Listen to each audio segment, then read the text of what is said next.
오늘 이 시간에는 바울 17번째 강의입니다. 예수 부활의 마지막 증인 바울, 이런 제목으로 말씀을 드리겠습니다. 바울은 자기 스스로 고린도전서 15장에 자기가 예수 부활에 대한 마지막 증인이라는 것을 말하고 있습니다. 오늘 그 기사를 중심으로 해서 정말 이렇게 바울이 마지막 증인이 될 때 예수의 부활은 또 어떻게 되는 것인가, 부활 사건은 어떻게 보여야 하는 것인가, 이런 점들을 이제 우리가 밝혀낼 수 있는 것이요. 우리가 잘 알다시피 바울은 예수님이 십자가에서 돌아가신 다음에, 십자가 사건이 있은 다음에 약 3년 후에 회심을 합니다. 그 회심하는 과정이라는 건 결국 이제 자기 스스로 쓴 편지, 갈라디아서도 나오고, 또 다른 사람이 쓴 그 사도행전에도 그 관련 기사가 나오죠. 즉 부활한 예수를 만나는 그런 일로서 바울은 회심을 하는 겁니다. 이렇게 생각해 보면 우리는 어떤 중요한 시사점을 주는가 하면, 복음서, 마태, 마가, 누가, 요한복음 복음서에는 그 장사 지낸 다음에 이제 안식일이고요. 안식일 후 그 첫날, 요새는 말하면 이제 일요일쯤에 해당되는 날이죠. 그 날에 여인들, 뭐 3명이 갔다고 또 뭐 혼자 간 것처럼도 나오고 그러지만, 여인들이 가가지고 예수의 무덤을 찾아감으로써 그 뭐 무덤이 뭐 이렇게 그 돌이 열려 있었다거나, 아니면 무덤이 이렇게 천사가 와서 막 무덤을 이렇게 갈라버리는 그런 것을 이제 마태복음 같은 데가 그런 얘기하죠. 갈르는 그런 장면을 본 것처럼 얘기하고 그러죠. 어쨌든 그 예수의 부활은 복음서에서는 빈 무덤에서부터 시작됩니다. 그 무덤에서. 그러니까 무덤이 열리거나 갈라지거나 이러면서 부활한 예수는 이미 어디로 나가시고, 그 뒤에 이제 여인들이 찾아와서 천사 혹은 천사 비슷한 어떤 사람을 만나서 뭐 예수님이 이미 부활하셔서 살아나셔서 다시 살아나셔서 뭐 갈릴리로 갔다든지 이런 전언을 듣게 되죠. 그래서 이제 우리 머릿속에는 예수 부활 사건은 안식 후 첫날 그 무덤에서 있었다. 더군다나 이제 마태복음 같은 데는 그 놀라서 가던 여인들이 부활한 예수를 다시 만나고 그 뭐 발을 잡았다든지 뭐 이런 얘기가 있죠. 요한복음 같은 데는 이제 막달라 마리아가 뒤늦게 또다시 예수와 또 그 무덤 근처에서 만나는 장면이 나오고 그러는데, 그래서 우리는 이제 그 많은 크리스찬들은 대부분 뭐 그 무덤에서의 부활을 역사적 사건처럼 이렇게 굳건하게 믿고 있는 형편입니다. 그런데 제가 이미 말씀드렸죠.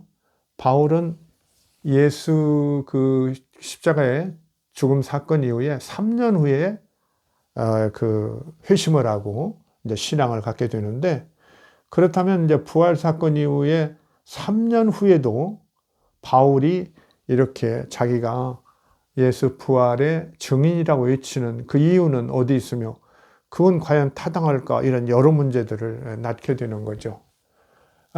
더군다나 이제 바울은 베드로나 예수의 형제 야고보와 더불어서 만나기도 하고, 서로 이제 그 유대인 선교와 이방인 선교를 나누어서 이렇게 분업 체계를 갖추고 협조하기 때문에 바울의 그런 부활 신앙, 이것은 베드로나 야고보도 인정한 것이라고 우리가 볼 수 있거든요. 그래서 이 바울이 자신이 이렇게 십자가 사건 이후에, 예수의 죽음 이후에 3년 후쯤에야 갖게 된 그 회심에서 예수 만남을 자기가 부활한 예수를 만난 증인이라고 이렇게 말하고 있는 사건에서, 우리는 이렇게 그 무덤에서의 그 역사적 사건으로서의 부활이 아니라 사실은 바울은 좀 다른 것 아니냐. 어떻게 뭐 3년이나 지난 뒤에 바울을 찾아온 예수가 뭐 그때까지 육체를 가지고 있을 리도 없고요. 그죠? 더군다나 뭐 무덤과 관계된 이야기는 이미 3년 전의 얘기니까, 그건 조금은 이제 우리가 영적이고 정신적이고 심리적인 그런 상황이 아닐까, 이런 이제 생각을 할 수 있는 거죠. 그래서 이렇게 부활의 마지막 증인 바울이라는 것은 상당히 그 예수 부활 사건을 해명하는 아주 중요한 시금석이 되는 겁니다. 그래 과연 부활 사건은 역사적으로 있었는가? 저 같은 사람은 오랜 연구 끝에 없었다 이렇게 역사적 예수에서 분명히 밝혔고, 제가 강의에도 밝혀서 많은 분들이 와서 보시고 그랬는데요. 그런 중요한 근거 중에 하나다. 예수는 역사적으로 무덤에서 부활한 건 아니라는 것에 중요한 증거가 바로 예수 부활의 마지막 증인이라고 바울이 이렇게 말하고 있는 그 사실, 이것이 이제 중요한 근거다 이렇게 볼 수 있는데요. 이런 관점을 우리가 가지고 한번 보는 겁니다. 또 하나 우리가 좀 다른 관점을 가질 수 있는 거, 첨가해서 좀 생각해 봐야 할 것은, 과연 그렇게 무덤에서의 부활 사건이 그렇게 중요한 것이냐? 아니면 그걸 떠나서 뭔가 예수에 대한 인격이랄지, 당시 예수를 따르는 이제 갈릴리 이런 그 민중들의 어떤 열망, 그 다음에 답답한 현실 속에서 구세주가 필요한 그 상황, 이런 데서 꼭 구세주가 있어야 한다고 생각하고, 그 구세주로는 바로 앞시대에 자기들과 동시대에 살았던 그 선한 선생, 나사렛 예수라는 비전도 있고 선한 그 선생, 능력 있는 그 나사렛 예수를 그 메시아 구세주로, 그리고 부활의 구세주로 이렇게 꼭 믿었다는 이 사실, 요거 그야말로 한마디로 얘기하면 부활신앙인데요. 어떻게 보면 부활 사건보다는 부활신앙이 더 중요하지 않는가, 이런 생각도 해보는 거죠. 조금 심하게 생각하면은 부활 사건은 있었는데 부활 신앙은 일어나지 않을 수도 있는 거죠. 그렇죠? 심하게 보면. 그러나 우리가 지금 역사적으로 이렇게 제가 살펴본 그런 바로는, 부활은 역사적 사건이 아닐지라도 부활 신앙은 분명히 역사적으로 존재했고, 그것이 기초가 돼서 그리스도교가 형성돼서 전 세계 인류에 아주 긍정적인 역할을 했다는 거, 이걸 생각할 때 우리가 조금 넓은 마음으로, 열린 마음으로 이 바울의 부활 증인으로서의 바울의 어떤 자기 고백, 이걸 좀 눈여겨볼 필요가 있습니다. 그 사도행전에 보면은, 이제 사도행전은 사실은 조금 후에 살펴볼 바울 서신들은 대개 한 49년에서 한 56년 AD, 대개 50년대 초중반에 쓰여진 그런 편지들이거든요. 그런데 이제 이 사도행전은 그것보다는 한 30년 후에 AD 한 80년에서 85년경, 이때 이제 쓰였단 말이죠. 한 85년경에 이제 쓰였는데요.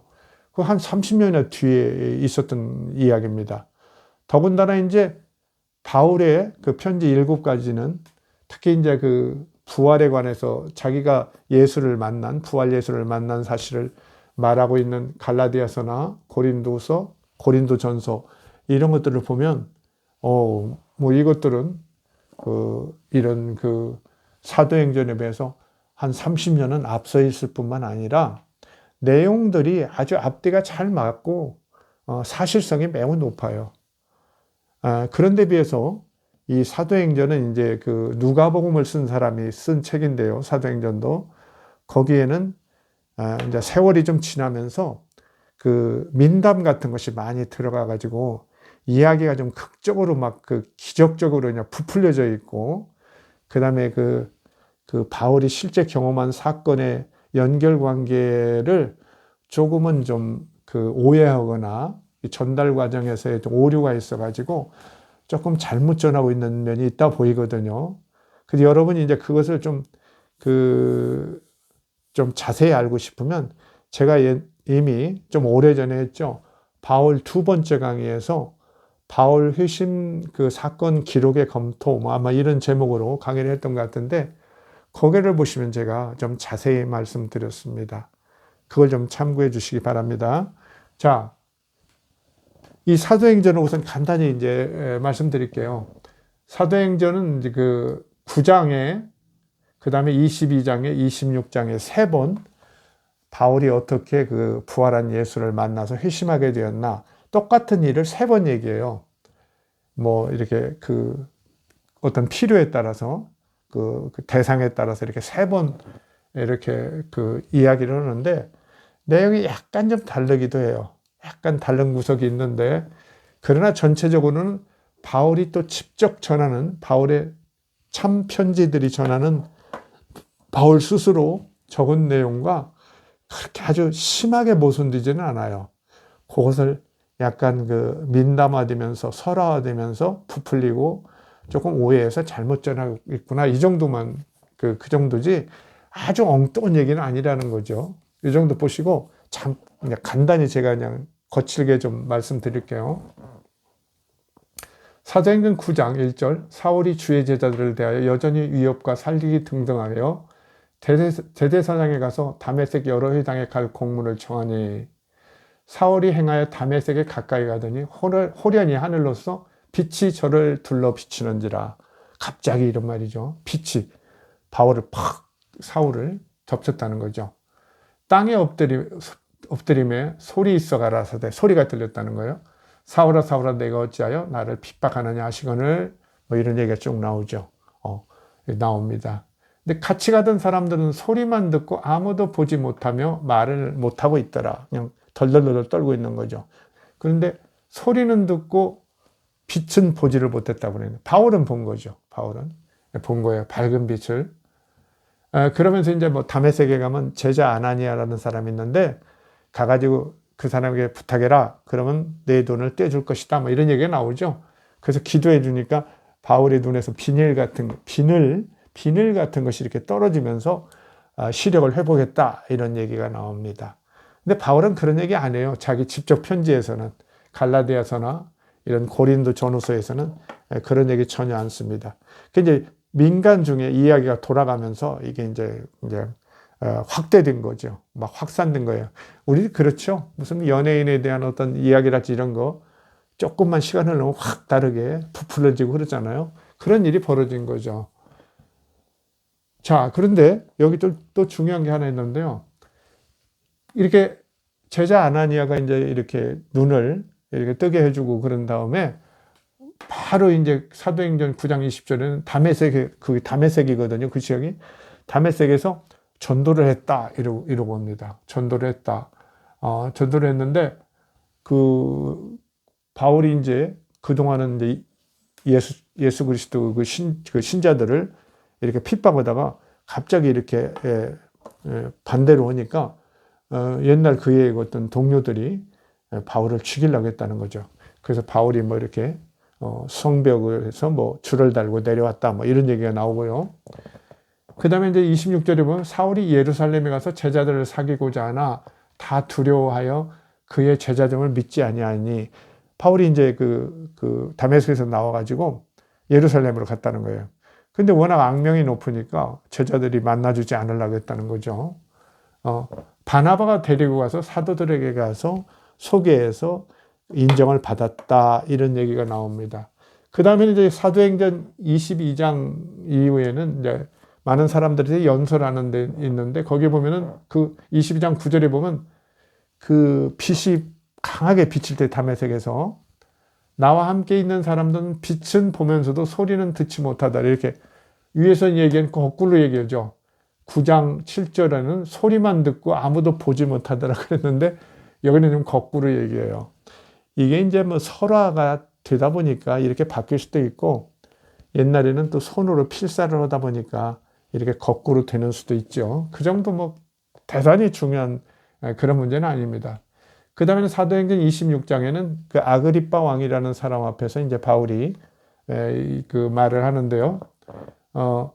그 13절에 보면 26장 13절에 보면 정오경 12시경에 하늘로서 해보다 더 밝은 빛이 비추더니 막 이렇게 얘기해서 다시 자기가 어떻게 해서 부활한 예수를 만나서 회심을 하게 됐나 그런 얘기를 합니다. 이런 얘기를 해요. 우리가 이 정도 뒤늦게 나온 거지만 보다 설화된 얘기지만 이 정도의 이야기를 일단 그것도 다른 사람들이 전하니까 어떻게 보면 나름의 객관성은 있을 가능성이 있거든요. 그러나 너무 신용은 들 수 없다. 훨씬 뒤고 또 설화화된 그 모습이 보이잖아요. 서로 앞뒤가 안 맞고. 그런데 이제 바울의 직접 편지를 한번 우리가 보겠습니다. 아무래도 자신의 편지, 물론 편지를 쓰면서 거짓말하는 사람도 덜어 있을 수 있겠지만은 전체 바울의 그 갈라디아서나 고린도 전후서의 부활 관련 내용을 보면은 뭐 굳이 거짓말할 내용도 없고요. 이유도 없고. 그렇죠? 앞뒤가 잘 맞고, 이렇게 그 논리가 아주 체계적이에요. 그러니까 믿을만 합니다. 믿을만 해요. 자, 보겠습니다. 갈라디아서 1장 15절. 그러나 내 어머니의 태로부터 나를 택정하시고, 예정이죠. 일종의 예정. 은혜로 나를 부르시니가, 은혜로 불렀다고 바울은 생각하죠. 말할 것 없이.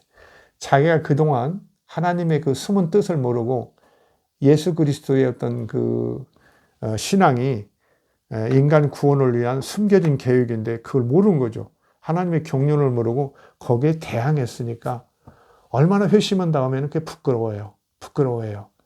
그래서 바울은 그냥 걸핏하면 하나님의 은혜라, 은혜라, 은혜라 막 이러죠. 그래서 이제 바울의 신학은 뭐 은혜 시작이다 이렇게도 얘기하는데, 근데 은혜라는 건 뭐 유대교에서도 일반적으로 은혜라는 말을 많이 쓰고요. 우리의 삶이 신의 은총이고 은혜라는 것은 보편적으로 쓰는 말이기도 하기 때문에 너무 거기에 뭐 매어 달린 일은 없을 것 같아요. 어쨌든 바울은 자기를 이렇게 하나님의 뜻을 모르고 거역했는데 자기를 찾아와 주셔서 자기를 돌이키게 해서 구원해 주시고 이방인의 사도로 삼아 주심에 대해서 너무나 감사해요. 그래서 은혜를 늘 감사하면서 소위 자비량 선교를 하죠. 자기가 돈을 벌어가면서 선교를 해요. 성도들한테 돈, 이렇게 음식이나 뭐, 월급 받지 않고 자비량 설교를 해요. 제 강의 듣는 목사님 중에는 사례비를 많이 받는 분들은 좀 적을 것 같아요. 그 형편이 어려우실 분도 있을 것 같은데, 큰 교회 같은데 너무 지나치게 그런 거, 사례비랄지 이런 거 문제가 많은 곳 많죠. 이 바울의 어떤 이런 정신, 정말 고마워하고, 은총으로 생각하면서 자비량하고 장가도 안 가고 아주 헌신하죠. 이런 헌신적인 사람이 있으니까 이제 그리스도교가 뭐 지금은 많은 비판을 받고 그러지만 그 당시에는 많은 민중들의, 여러 민족들의, 지중해 세계 그 로마 제국 그런 고생하는 많은 민중들에게 큰 희망이 됐죠. 아주 희망이 되고 그들의 어떤 그 윤리적이랄지 일반 생활에서도 그들을 이끄는 삶의 나침반 같은 것도 되고 그런 거 아닙니까? 자, 은혜로 나를 부르시니가 하나님이죠. 그 아들을, 예수 그리스도, 그 아들을 이방에 전하기 위해서, 이방 민족들에게 전하기 위하여 그를 내 속에 나타나시기를 기뻐하실 때, 바울이 스스로 이렇게 고백해요. 하나님께서 당신의 아들 예수 그리스도를 이방에, 다른 지역, 왜 이방에 전하는데 바울이 선택됐느냐? 말할 것 없이 바울은, 그렇죠? 디아스포라죠. 이방에 사는 유대인이고 헬라어 같은 걸 잘해요. 언어를. 자기 그 민족의 언어, 뭐 히브리어나 이런 민족의 언어도 잘하지만 헬라어 같은 걸 잘하기 때문에 뭐 그야말로 뭐 영어도 못하고 외국 선교사 나가면 좀 힘들죠. 이렇게 헬라어를 잘하고 이러기 때문에 이방에 전하기 위해서 선택했다고 보는 거고요. 여기 이제 주목해 봐야 돼요. 그를 내 속에 나타나시기를 기뻐할 때, 그 예수님이 바울을 찾아왔는데 길거리에서 막 햇빛 속에서 만나고 그런 얘기가 아닌 거예요. 이 사도행전이 9장 이런 데서 얘기하는 내용하고는 달라요. 사도행전 얘기는 이제 그 민중들이 그냥 부풀려서 만들어낸 거예요. 막 전하면서 그랬대, 그랬대 막 이러고 이제 하면서 더 기적적인 이야기로 만들어낸 거고요. 여기는 분명히 바울은 스스로 그를 내 속에 나타나시기를 기뻐하실 때, 그래 하나님께서 예수 그리스도를 내 속에 나타내셨다 이런 말이에요. 자기 속에. 자기 속에 나타날 때 어떻겠어요? 자기 속에. 나의 정신 속에, 나의 뇌리에, 나의 심리에, 그렇죠? 나의 마음에. 우리가 여러 말 쓸 수 있겠죠. 나의 영에, 뭐 이렇게도 할 수 있겠죠. 나의 정신에, 마음에, 내 마음에, 내 뇌리에 이렇게 나타내셨다는 거예요. 그래서 우리가 이제 구약 성경 보면은 그 예언자들, 선지자들을 이렇게 불러낼 때에는 대개 환상, 그렇죠? 상을 보여주는 환상, 그 다음에는 꿈도 많이 나오죠. 그 다음에 환청, 소리요. 그 막 어서 하나님이 막 하는 소리죠. 예수님도 그 환청 같은 걸 좀 듣고 그러죠. 세례받고 그럴 때 너는 내 아들이라 내가 너를 기뻐한다 막 이러고 그 일종의 환청이죠. 그런 거 듣는 거죠. 그 민수기 같은 데 보면 그게 나와 있어요. 내가 선지자들을 선택할 때는 요 세 가지 방법으로 한다. 그런데 모세는 직접 만나서 내가 대화도 나눈다 막 이러면서 모세를 한껏 올려주고 그러죠. 자, 예수 그리스도 그를 내 속에 내 마음속에 나타나시기를 기뻐하실 때 하나님께서 예수 그리스도를 내 마음에 나타내 주실 때 이런 거예요. 그게 마음에 온 거예요. 마음에. 마음이라는 게 뭐 요새로 말하면 이제 뇌리일 수도 있고 그죠? 정신이라고 표현할 수도 있고 그런 거니까 내 어떤 심중에 마음속에 나타나실 거예요. 막 뭐 길거리에서 막 사람들하고 같이 가다 막 햇빛 비치고 막 무슨 소리고 그런 건 아니고 내 마음에 찾아오신 예수 그리스도 이렇게 되는 거예요. 보세요. 기뻐하실 때 내가 곧 혈육과 의논하지 아니하고 또 나보다 먼저 사도된 자들을 만나려고 예루살렘으로 가지도 아니하고 그 사도행전 9장하고 틀리죠. 여기는 사울이 26절 보면 예루살렘 가서 만나려고 노력한 것 같은데 안 갔다는 거예요. 그러니까 이 실제 바울이 하고 다니던 이야기가 이렇게 좀 와전됐다. 사도행전은 그렇게 보면 제가 역사학자로서는 그 정도 보면 거의 진실에 가까울 거예요. 꼭 맞출 수는 없고 아무리 뭐 고대사를 수십 년 했지만 그대로 맞출 수는 없고요. 대개 그러지 않는가. 그런데 보세요. 예수 그리스도를 내 속에 내 마음속에 예수 그리스도가 나타났어. 깜짝 놀랐어. 왜? 그가 메시아라고 생각하지 않고 그가 부활한 구세주라는 것을 전하는 자들을 잡아다가 그렇죠? 대제사장한테 갖다 주고 핍박하게 했는데 그분이 내 마음속에 딱 나타난 거야. 그래서 이방의 전도를 부탁했죠. 그러니까 이방에 전하기 위해서 이 말이 나왔죠. 그게 뭔가 바울에게 이방의 전도를 부탁하신 거예요. 뭐 그 과정 무슨 얘기가 있었을 거예요. 근데 바울이 그것까지 자세히 전하지는 않아요. 갈라디아 교회 사람들은 다 알고 있어요. 왜? 바울이 거기에서 어때요? 설교를 수십 번 했을 거예요. 그죠? 다 아는 얘기예요. 또 얘기 않고 이렇게 간단하게 하는 거예요. 그를 내 속에 나타나시기를 기뻐하실 때 내가 곧 혈육과 의논하지 아니하고 왜 혈육과 의논하지 않을까요? 혈육 알죠? 일가 친척들 피를 나눈 육친들 육신의 친척들과 얘기하지 않아요. 형제 자매와 부모님과 왜? 이건 아주 경험하지 못한 정신적 영적인 일이라 그래요. 지금까지 경험하지 못한 육적인 사건이 아니에요. 아주 영적 사건이 터졌기 때문에 그걸 뭐 혈육하고 의논하면 뭐 하겠어요. 이해하지 못해요. 그리고 우리가 이제 복음서에도 그러죠. 예수님이 막 안수해가지고 막 낚이고 그러면 그 일가 친척들이 쫓아와서 예수가 귀신 들려서 미쳐서 저런다고 막 잡아가려고 그러죠. 그 다음에 요한복음에 보면 요한의 예수의 형제들은 요한복음에 그렇죠. 예수가 빨리 그 고향에서 떠나기를 바랐다. 믿지 않았다. 그런 얘기가 나오죠. 믿지 않았다고 그래요. 그건 상당히 좀 사실성이 있어요. 뭐 그렇죠. 우리도 형제자매가 뭐 어려서부터 같이 뛰놀고 둥글고 그랬는데 갑자기 그냥 다른 사람들이 그 사람 보고 메시아라고 그랬었고 그러면 구세주라고 그러면 믿어지겠어요? 안 믿어진단 말이죠.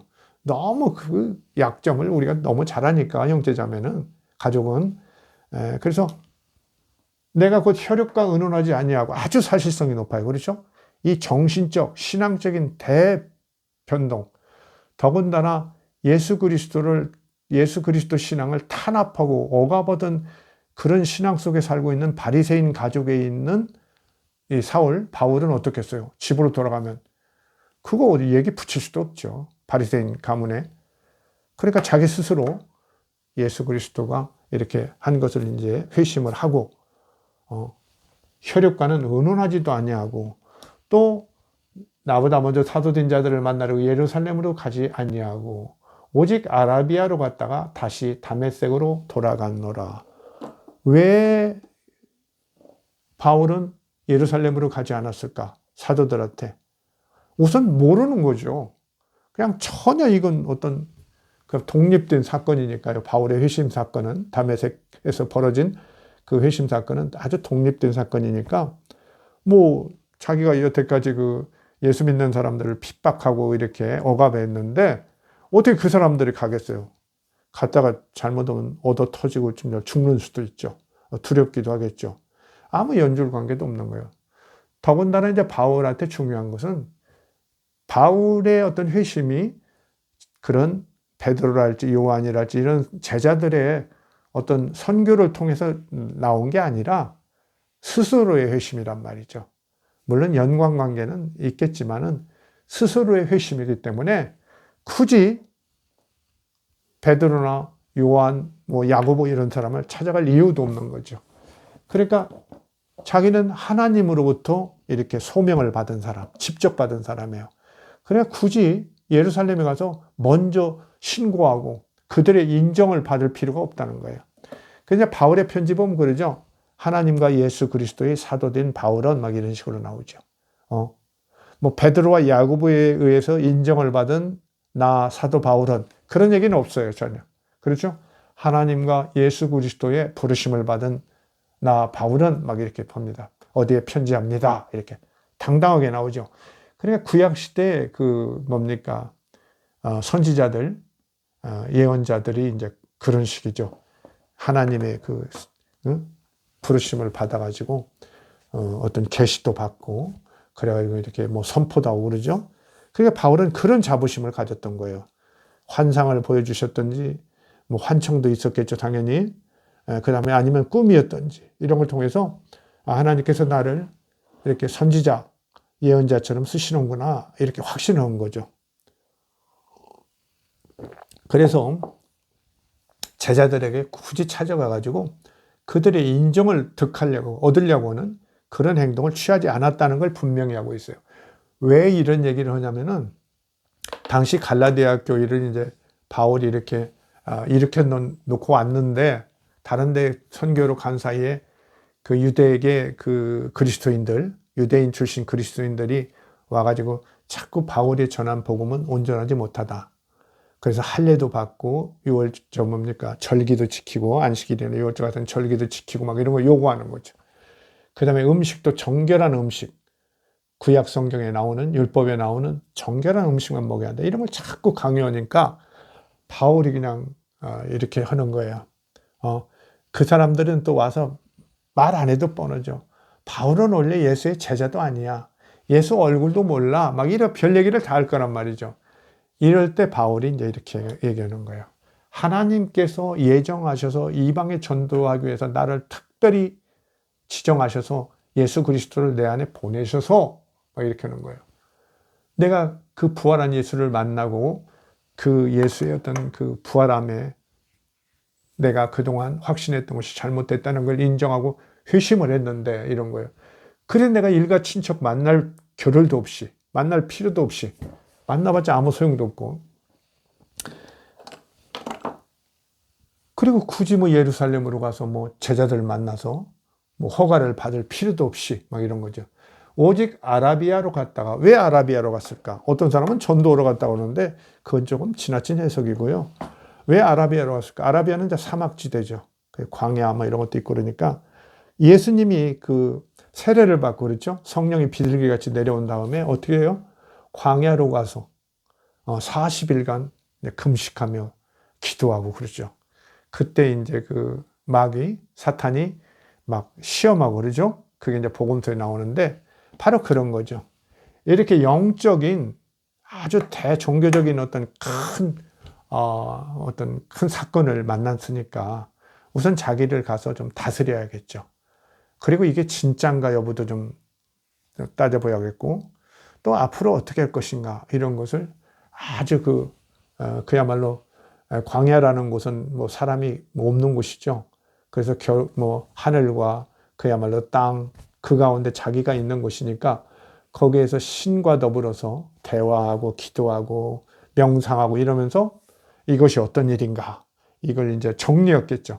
자기가 맞은 그 회심 사건이 어떤 일인가 이런 것을 정리하고 그 다음에 예수께서 뭔가 자기의 주신 어떤 소명, 이방 전도 이런 것이 이제 나왔다면 그걸 어떻게 할 것인가 이런 걸 생각했겠죠. 뭐 앞으로 인생을 어떻게 살아야 하나 뭐 이런 걸 다 생각했겠죠. 그걸 아라비아에 가서 했다는 거예요. 갔다가 다시 다메섹으로 돌아갔노라. 원래 있던 다메섹으로 돌아갔어요. 뭐 가서 이제 여기서부터는 이제 소소한 전도를 했을 가능성이 있죠. 요 사도행전이 오히려 그건 조금 보태주는 면이 있어요.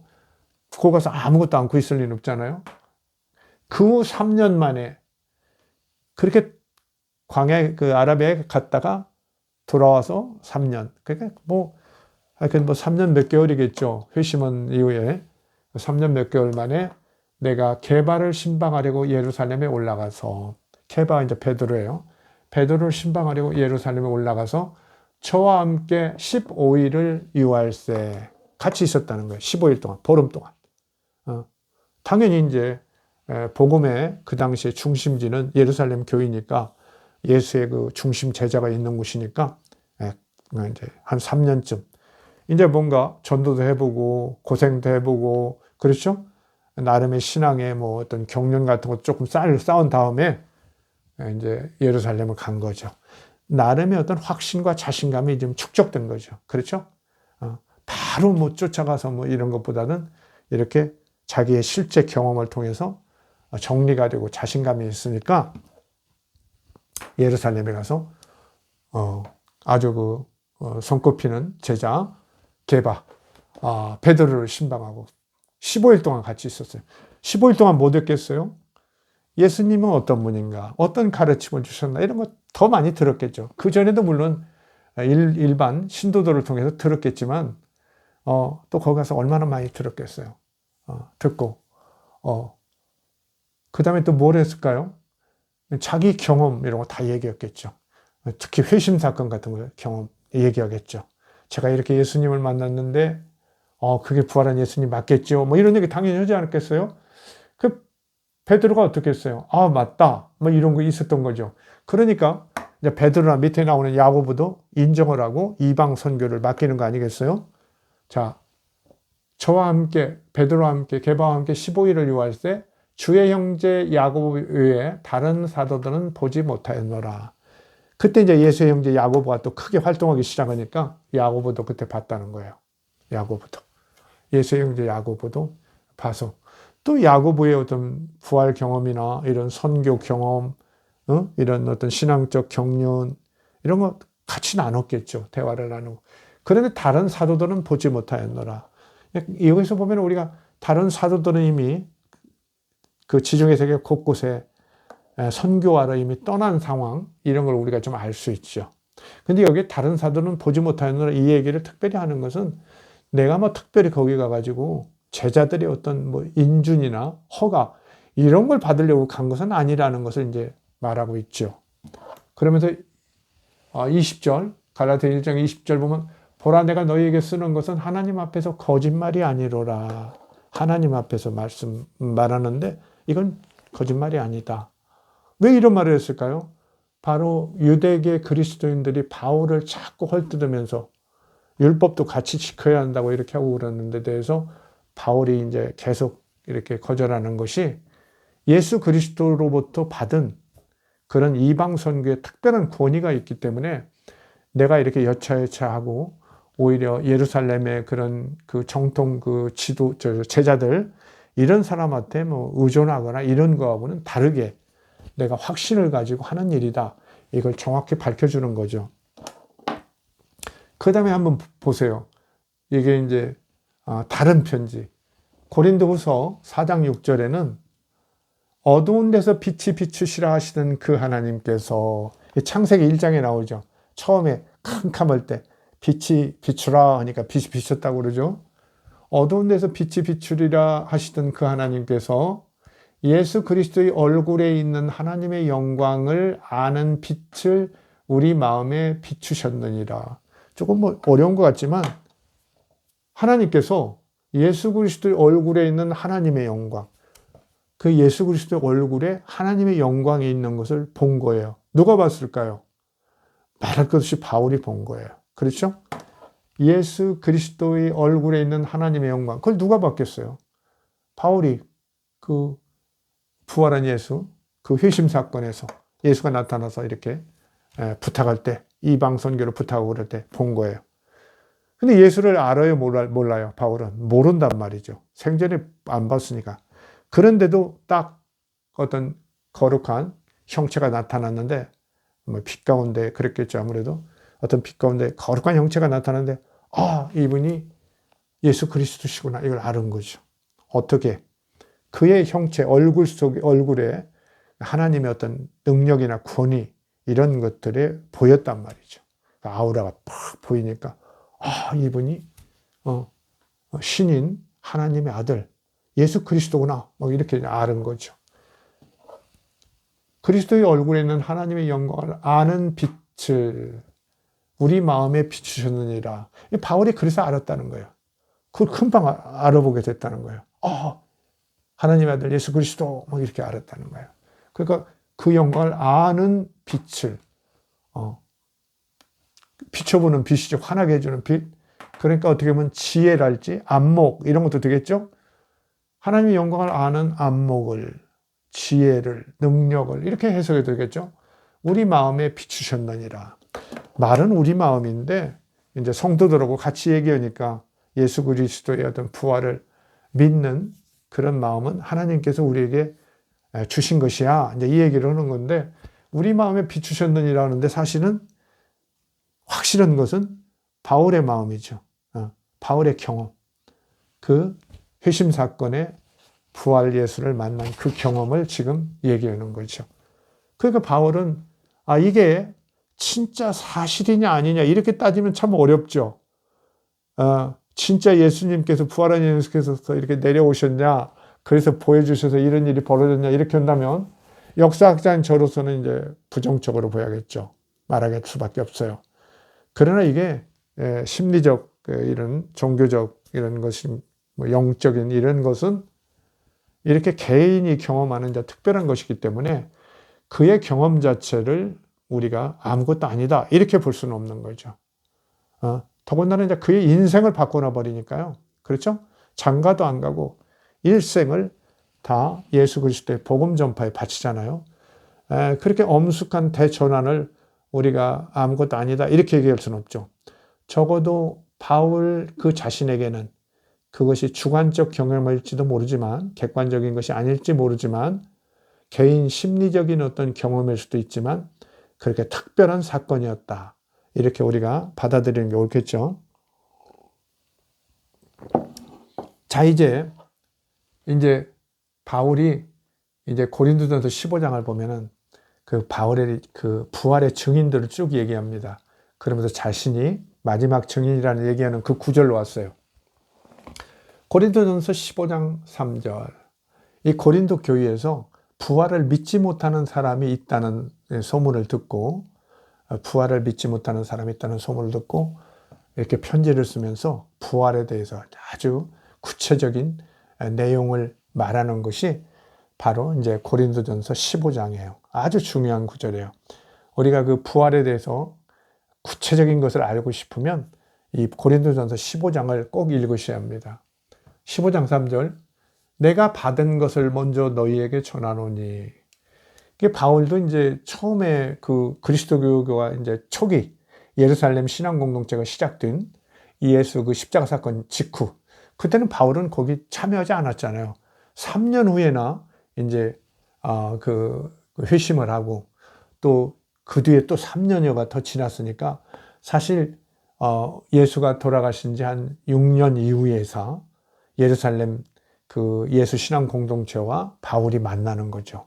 그리고 그 만나기 전에는 그 원초적인 예루살렘 신앙 공동체의 어떤 신앙 내용, 그들의 고백, 그렇죠? 이런 것도 있을 거 아니에요. 내가 받은 것을 먼저 너희에게 전하느니. 이렇게 전해 받은 거. 뭐 예를 들면 뭐 베드로한테도 받았을 것이고, 그죠? 야고보한테도 받았을 것이고, 또 뭐 다른 어떤 사도나 성도들이 또 전해줄 수도 있고, 기존에 내가 받은 것을 먼저 너희에게 전하였노니. 이미 뭐 다 그거 전하였죠. 어떻게 자기 생각만 올 수 있겠어요? 뒤늦게 믿었는데도 물론 자기가 탁월하고 논리적이고 신학 체계를 빨리빨리 세워갔지만 일단 초기에 예루살렘 신앙 공동체가 원초적으로 가지고 있었던 초기 단계에 그거 전해받아서 여러분한테도 내가 전했습니다. 고린도 교회에 전했다는 얘기죠. 이는 성경대로 그 전에 내가 전해받아서 여러분한테 전해준 내용은 이는 성경대로 그리스도께서 우리 죄를 위하여 죽으시고 장사 지낸 바 되었다가 여기까지예요. 이 성경대로는 뭐냐면은 우리가 잘 아는 이사야 52장 마지막 부분에서 53장까지 뭐예요? 고난받는 종의 노래. 그렇죠? 제가 이미 강의를 했습니다. 저 앞에 있으니까 고난받는 종의 노래라는 그 강의를 한 번 더 좀 봐주시기 바랍니다. 그 바벨론에 끌려가서 거의 마지막 부분에 그 어떤 탁월한 시인이 이제 노래를 하는 거예요. 하나님께, 하나님, 우리가 죄를 져서 이렇게 끌려와서 고생하는 건 당연한데, 생각해 보니까 하나님, 어때요? 그 사람이 그런 거예요. 하나님, 여기는 죄 없이 끌려와가지고 선한 사람들이 있었단 말이에요. 착한 사람들, 선한 사람들, 하나님의 일을 위해서 열심히 일하던 사람들, 율법 잘 지키고 열심히 사는 사람도 다른 그 민족 구성원들이 타락하니까 그냥 단체로, 집단적으로 이렇게 끌려와서 노예 생활하고 막 죽고 그럽니다. 또 그런 사람들은 착해가지고 그렇죠. 자기 동포들이 어려움 당하고 그러면 또 앞장서서 뭐 대신 뭐 하고 그러다가 더 두들겨 맞고 심지어 죽는 수도 있고 그러니까 거기 나오는 거죠. 그 어린 양 같은 그런 고난받는 종. 그래서 그 고난받는 종은 어때요? 다른 사람들의 죄까지도 대신 지고 그 사람들은 죄가 없으니까 기본적으로 다른 사람들이 죄를 져서 이제 그 민족이 망하고 끌려온 거 아니에요? 노예로. 그러니까 죄 없이 그렇게 죄짐을 지고 아주 고난당하고 피도 흘리고 죽고 그래서 그 사람들이 그렇게 선한 사람인데도 불구하고 거기에 와서 악한 자들, 탐욕스러운 부자들과 같은 무덤을 이렇게 만들어서 거기서 그냥 끝납니다. 이게 말이 됩니까, 하나님? 이렇게 점잖게 따지는 거예요. 그냥 우리 같이 나쁜 놈들은 괜찮습니다. 이런 걸 속으로 깔고요. 그러나 이런 사람도 있지 않습니까? 죄 없는 사람들, 선한 그런 사람들, 정말 희생양, 어린 양과 같이 아무 죄 없이 인간들을 위해서 죽어주는 그 희생양과 같은 그 사람들, 그 착한 사람들, 야훼 하나님이시 어떠실 겁니까? 하나님께서는 분명히 율법에 뭐라고 그랬어요? 이렇게 순종하면 복을 내리고 불순종하면 징벌을 내린다고 그랬는데 저주를 내린다고 그랬는데 그렇게 율법도 잘 지키고 선하게 살았는데 당신은 결국 그 착한 사람도 끌고 와서 다 지금 고통당하고 죽게 하지 않았습니까? 이게 웬일입니까? 이렇게 이제 내걸죠. 그러니까 하나님께서 이제 곤란해졌죠. 그죠? 약속을 못 지켰으니까.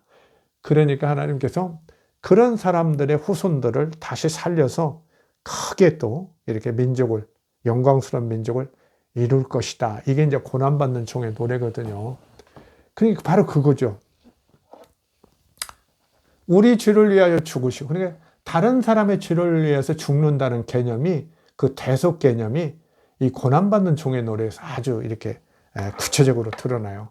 원래 이스라엘의 율법 체계에서는 대속이라는 것이 인정되지 않아요. 원칙적으로는.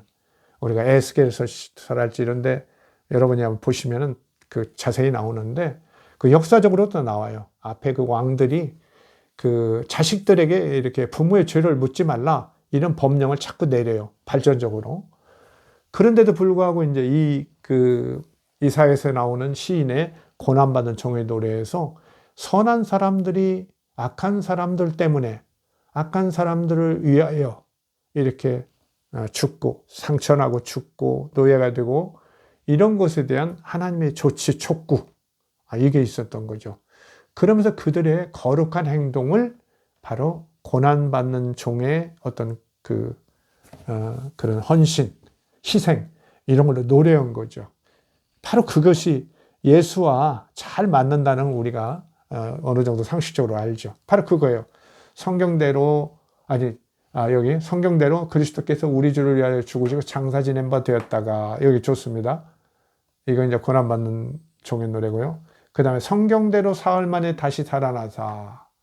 성경대로 사흘 만에 다시 살아났는가? 구약 성경에 뭐가 사흘 만에 다시 살아난다는 얘기 없어요. 없어요. 그거 끌어오니라고 너무 힘들죠. 제가 얼마 전에 강의했죠. 그 바리새인들이 예수님한테 당신이 하늘로서부터 온 어떤 징표를 좀 보여달라. 그러니까 이제 마가복음 제일 먼저 나온 복음서에는 마가복음에는 그게 없는 것처럼 나와 있죠. 근데 아무 징표도 없다니까, 메시아로서의 아무 징표도 없다 보니까 좀 이상하잖아요. 그러니까 그 뒤에 한 15년 후에 나온 마태나 누가복음에는 그 징표로 뭐냐면 요나의 표적밖에는 없다 하고 살짝 붙여요. 사족을 갖다 붙이는 거죠.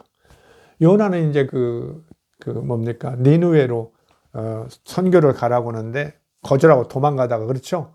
어느 배에서 탔는데 막 폭풍이 일어나니까 이렇게 제비 뽑았는데 요나가 당첨되니까 그냥 요나를 바다에 던져버리죠.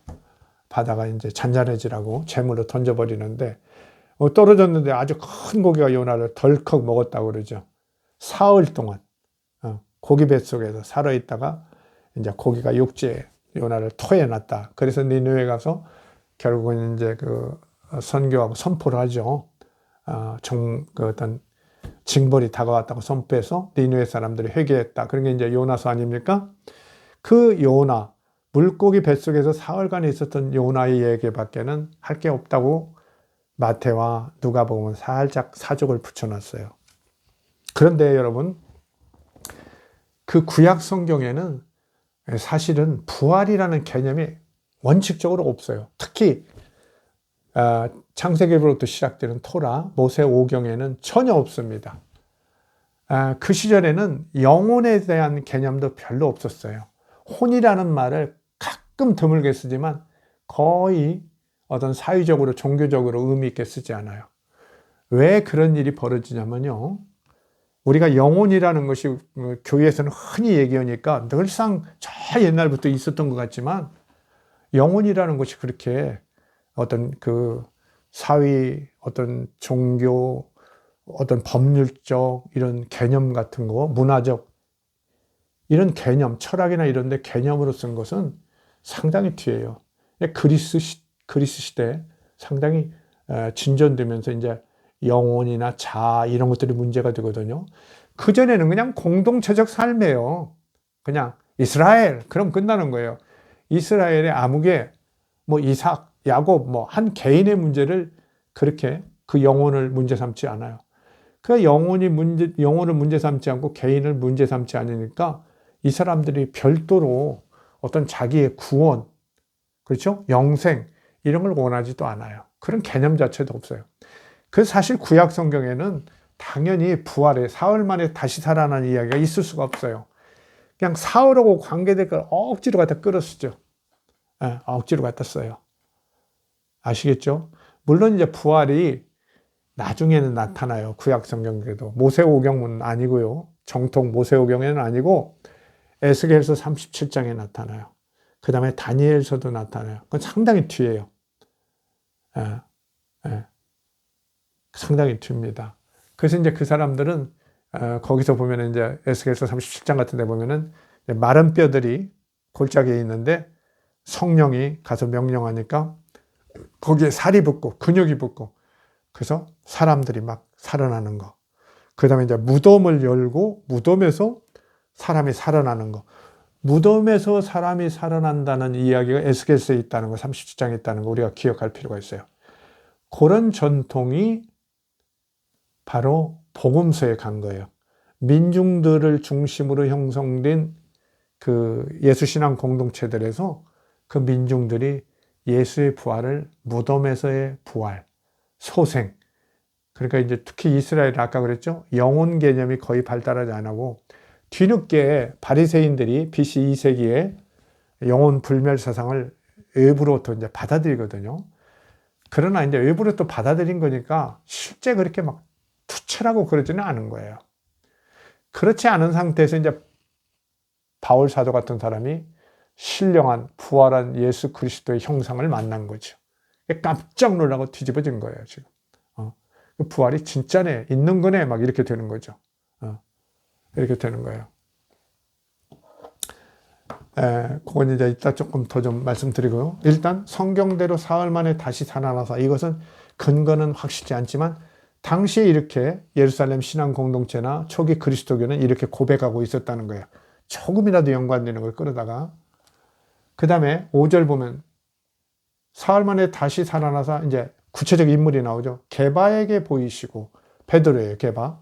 베드로에게 보이시고, 베드로에게 제일 먼저 보이셨대요. 진짜 예수님이 쫓아와서 보이셨는지. 제가 볼 때는 베드로가 그래도 예수의 수제자라고 생각하고 가장 자기가 믿음이 좋다고 자부했을 텐데, 그렇죠? 다른 사람 다 도망가도 저는 끝까지 같이 가겠습니다. 베드로가 그랬죠. 복음서에 보면. 그런데도 역시 인간이라 약해서 그 채찍 앞에서, 죽음 앞에서 두려워하는 거죠. 팍 꺾어져가지고 못 따라가죠. 다굴기 전에 3번 부인하죠. 그러면서 그 말씀이 생각나서 엉엉 울었다. 다 사실은 아닐지 몰라도 사실성이 상당히 있어 보이죠.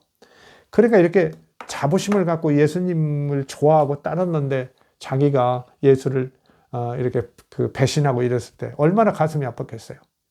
이 열정적인 사람이 막 회개를 한 거죠. 그런 가운데 어떤 예수와의 만남, 정신적인 이런 만남이 이루어졌겠죠. 이루어졌습니다. 심리적, 마음에서. 우리도 뭐 아버지 어머니한테 불효하고 그러면 어때요? 돌아가시면 그냥 너무 힘들고 그러죠. 근데 가끔 가끔이 아니라 털어 꿈속에 나타난다거나 이래서 괜찮다 뭐 이런 위로를 받는다거나 이러면 이제 마음을 추스르고 일으킬 수 있는 거죠. 일어날 수 있는 거죠. 근데 중요한 것은 베드로가 처음으로 예수 부활을 확인해 줬다는 거예요. 고백했다는 거예요. 그게 아주 중요해요. 복음서에 보면 여자들이 먼저 가서 우왕좌왕 하는데 부활에 대한 확신은 없어요. 거기 바울하고 요한도 왔는데 부활에 대한 확신이 없어요. 그런데 이제 한 55년경에 쓴 이 고린도전서에는 분명히 그 당대 베드로하고 야고보하고 같이 살고 있는 바울이 이렇게 전해주고 있어요. 제일 먼저 게바에게, 베드로에게 보이셨다. 베드로가 그래서 이제 수제자가 되고 첫 지도자가 되는 거예요. 아마 로마 그 교황청의 첫 교황 이런 거 할 때도 이게 중요한 거죠. 사실 중요한 거죠. 많은 사람들이 설왕설래하고 확신을 못 가질 때 베드로가 이것이 예수 그리스도의 부활이다. 부활하신 주님이 나를 찾아오신 것이다. 이렇게 고백했을 때 그 확신이 전파된 거예요. 그렇죠? 전염되는 것처럼 전염된다고 그러죠. 모방되고 전염되고 그러죠. 게바에게 보이시고 후에 12제자에게와 이렇게 점차 이렇게 전파되는 거예요. 전염되는.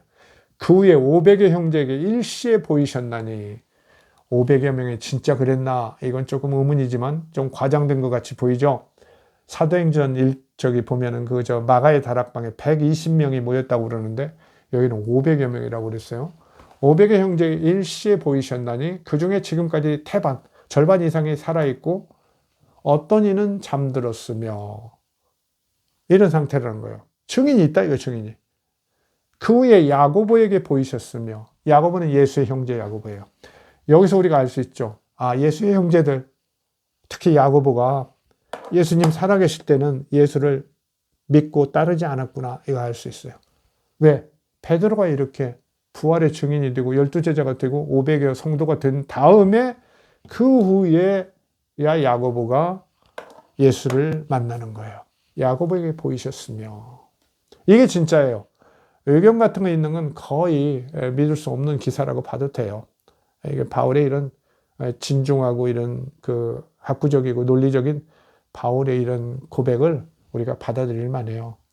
그 후에 야고보에게 보이셨으며 그 야고보뿐만 아니라 또 그 후에 모든 사도에게와 예수의 복음을 전하겠다고 나온 사도들에게 또 예수님께서 보여주셨다는 거예요. 진짜 보여주셨냐?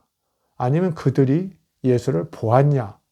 이건데 그거 뭐 종교적으로는 크게 따질 일은 아니에요. 그러나 역사가로서는 이제 후자를 택할 수밖에 없겠죠. 여러분 다 아시죠? 8절. 그리고 나서 맨 나중에 만삭되지 못하여 난 자 같은 내게도 보이셨느니라. 얼마 만에? 예수님 십자가에 돌아가신 3년 지난 다음에. 누가복음대로 오면 예수님이 그 부활하시고 며칠 살았다고 그래요? 40일간 살았다고 그러죠. 누가복음 제일 1장 이런 데 보면 나오죠. 근데 이거 3년 후에 실제 그 시대를 살고 있던 바울의 친서, 직접 쓴 편지죠. 이런 편지들은 일곱 편지가 직접 쓴 편지라고 그랬죠. 그러니까 3년 뒤에 3년이나 지났는데 바울에게 예수님이 탁 나타나서 바울을 회심시켰단 말이죠. 그게 부활한 예수라는 거야. 그 자기도 증인에 딱 넣어놨어요. 이게 뭔 얘기냐? 잘 보세요. 게바, 야고보, 바울 이렇게 가는 거예요. 지금 바울의 자부심 대단한 거죠. 내가 뒤늦게 편입생 같은 존재지만 내가 이래봐도 게바에게 나타나신 예수님, 야고보에게 나타나신 예수님, 그 못지않게 아무 관계도 없는 이 예수 그리스도 신앙을 핍박하던 나에게까지 은혜로 나타나신 예수님. 딱 자기를 내놔요. 자기가 바울이 부활의 증인이에요. 어때요? 예수 그 십자가 사건 이후에 3년 후에 만난 그 바울의 여기 있죠? 갈라디아서 1장 16절. 그를 내 속에 나타나실 때 그를 내 속에 예수 그리스도가 바울의 속에 마음속에 나타났다는 거예요. 그때 그 예수님이 육체를 가졌을까요? 당연히 영적인 존재겠죠. 3년 후에 더군다나 이제 그 사도행전 그 앞부분에 보면은 예수님은 40일 만에 부활 승천하셨다는데 그분이 이제 결국은 다시 내려와서 바울을 만나줬다고 하는데 그렇게 만난 분도 바울은 자기가 그 부활의 증인으로서의 자부심을 갖는 거예요. 바울은. 근데 이것이 자기 자신의 어떤 그 뭐라고 할까요? 고집스러운 자기만의 주장이 아니라 게바나 베드로나 야고보를 만나서 이미 다 인정을 받고 그런 바탕하에서 이방 전도의 어떤 그 선교사로서 분업적인 그런 체계를 갖게 되죠. 이런 거 보면은 베드로와 야고보가 바울의 경험을 예수 부활의 그런 경험이다. 부활하신 예수를 만난 경험이라고 인정했던 것을 확실히 알 수 있죠. 자기만의 말이라고 도저히 볼 수 없는 거죠.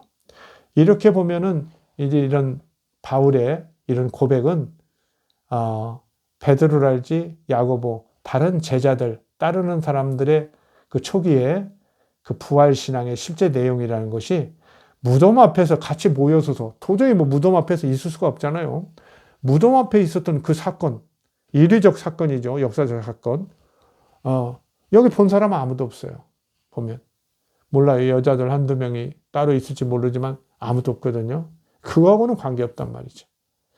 물론 이제 그 게바에게, 베드로에게 나타났다는 얘기는 누가복음만은 별도로 이렇게 삽입하는데 당시 그리스도교의 지도자인 베드로의 예수 첫 번째 만남을 그렇게 누가복음에서 슬쩍 껴넣는 것처럼 꼈던 걸 보면은 이 그 어떤 누가 신앙 공동체도 그렇고 앞에 이제 마태나 이런 신앙 공동체들이 베드로랄지 이런 야고보 그다음에 이제 바울 같은 사람의 이런 조금 영적인 부활 어떤 경험 이런 것들을 탐탁하게 여기지 않았던 걸 알 수 있어요. 보다 확실한 걸 찾았던 거죠. 확실한 거. 당시에 더군다나 그 예수의 재림이 늦춰지고 있었죠. 파루시아. 예수가 다시 오신다고 그랬는데 안 오신단 말이에요. 그러니까 사람들이 뭐가 잘못됐나? 예수가 부활을 진짜 하신 건가? 자꾸 의문이 나오는 거예요. 그러니까 베드로 저 고린도전서 15장에도 그 얘기가 나오잖아요. 너희들 중에 부활이 없다는 자들이 있다는데 막 이러면서 이렇게 편지를 쓴 거 아닙니까? 이런 겁니다. 그러니까 자꾸 보다 확실한 부활을 얘기하게 되죠. 그러니까 어떻게 되냐면요. 여기 보면은 누가복음 24장 39절. 예수님이 그 제자들, 11 제자들한테 나타나가지고 그러죠. 내 손과 발을 보고 나인 줄 알라. 또 나를 만져봐라. 뭐 이렇게 만져보라고. 내 손과 내 발을 봐라. 영은 살과 뼈가 없으되, 이때 영은 유령이에요. 유령. 유령은 살과 뼈가 없으되 너희 보는 바와 같이 나는 살과 뼈가 있느니라. 이게 누가복음 24장 39절의 말씀이에요. 40절에는 이 말을 하시고 손과 발을 보이시느니라. 이게 보이셨느니라. 그래도 제자들이 믿지 못하자 41절 여기 무슨 먹을 것이 있느냐 하시니 이에 구운 생선 한 토막을 드리니 받으사 그 앞에서 잡수시더라. 이게 누가복음이에요. 요한복음도 이걸 따라가죠. 요한복음은 또 좀 발전시키죠. 도마를 내세워서 상처에 넣어봐라. 손을 넣어봐라. 의심 많은 도마인데 그걸 확인시켰다. 그래서 고백을 하죠. 이런 내용으로 나옵니다.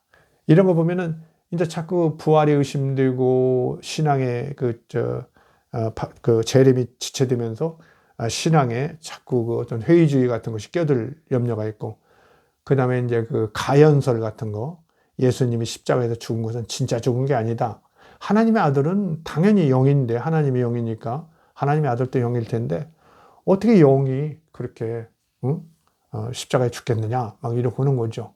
영은 그 육체는 죽어도 영은 사는 거 아니냐 하면서 그 가연설 같은 게 나타나는 거죠. 그것 때문에 아주 복잡해지죠. 그 조금 뒤에는 이제 영지주의라는 것이 막 이렇게 구체화돼 가지고 괴롭히는 거 아닙니까? 그런 상황이 이제 곧 벌어지는 거죠.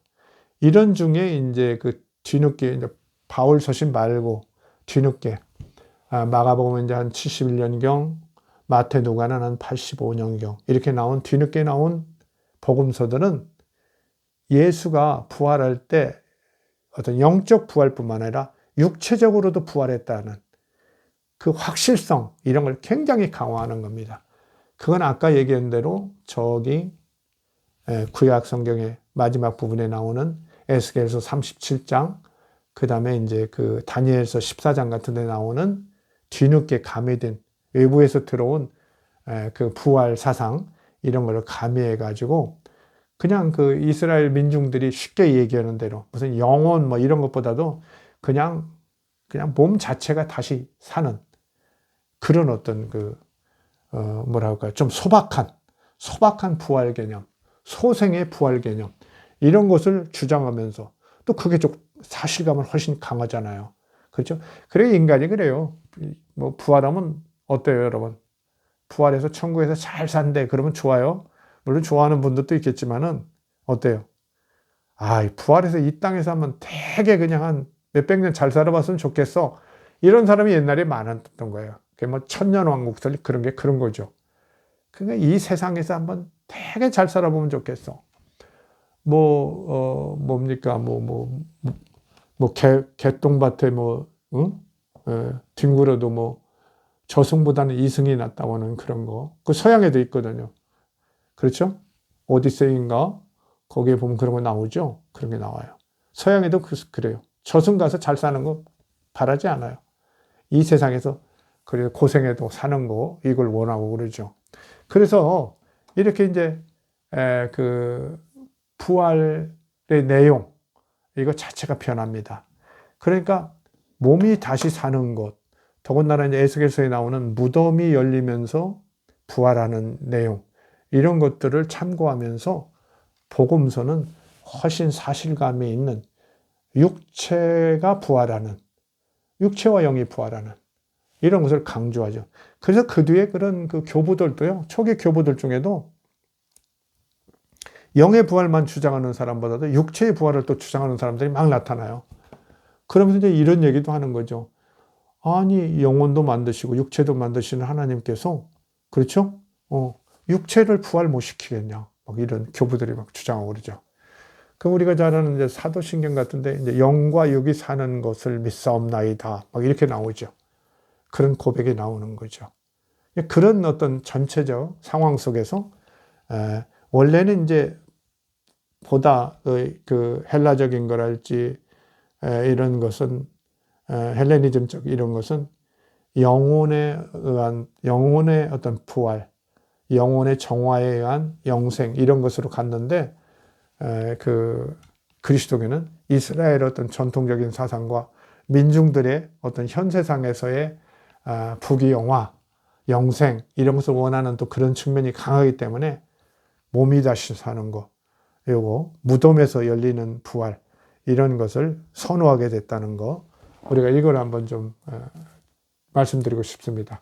자, 그러면 이제 바울은 이렇게 아무리 봐도 이제 그 3년이나 지난됐기 때문에 바울이 만난 예수님은, 부활한 예수님은 당연히 이제 영적 예수님이다. 우리가 이렇게 정리해 볼 수 있는데 어떻습니까?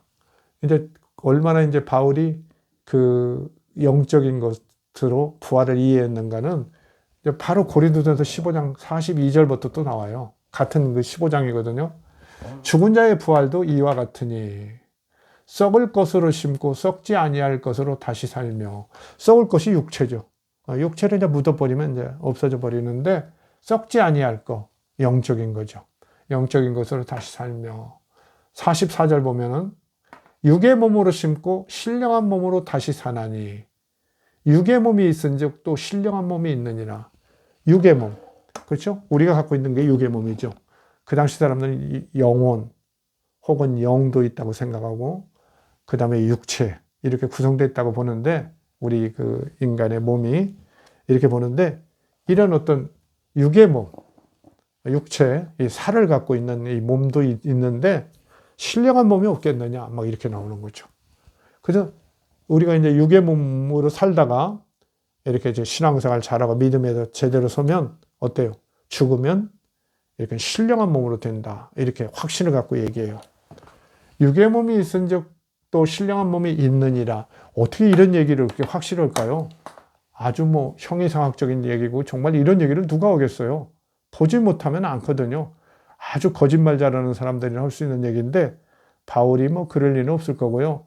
그게 바로 바울이 만난, 바울에 찾아온 내 속에 나타나신 예수 그리스도에서 그걸 읽었던 거죠. 그렇죠?